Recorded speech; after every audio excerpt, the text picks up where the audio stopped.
Après le tube Running Up That Hill de Kate Bush qui a suscité un regain d'intérêt dans la première partie de la saison 4 de Stranger Things, une autre musique mène la danse de la deuxième partie et le public est déjà obsédé par cette chanson. Attention, spoiler! Il est conseillé d'avoir vu la saison 4 de Stranger Things avant de poursuivre la lecture de cet article. Il va sans dire que la saison 4 de Stranger Things est un véritable événement qui ne laisse personne indifférent.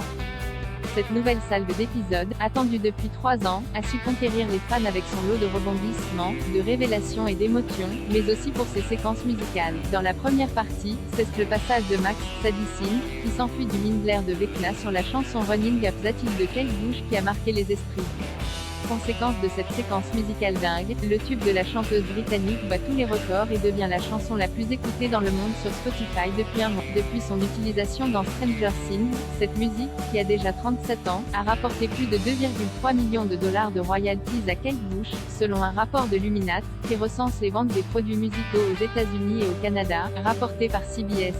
Après Kate Bush, les fans à fond sur Metallica et avec la mise en ligne de la partie 2 de la saison 4 de la série Netflix, il se pourrait bien qu'une autre tube des années 1980 suive le même choc. Dans l'épisode 9, Eddie Munson, Joseph Quinn, reprend un morceau phare du groupe Metallica, à savoir Master of Puppets, dans une scène aussi spectaculaire que celle de Max sur Running Up That Hill.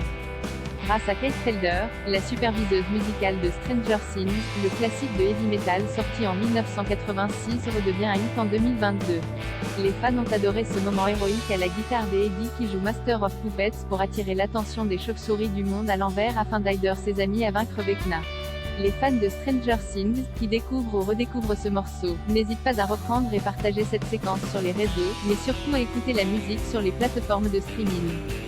Le tube de Metallica est, sans surprise, dans le top 50 mondial des écoutes de Spotify et précisément à la 26e place à l'heure où nous écrivons ces lignes. Pour l'anecdote, l'âme de Metallica a bien plané sur cette scène puisque le musicien bien particulier a aidé à l'équipe de Stranger Things en jouant les notes additionnelles de guitare. Il s'agit de Ty Trujillo, qui n'est autre que le fils de Rob Trujillo, le bassiste de Metallica.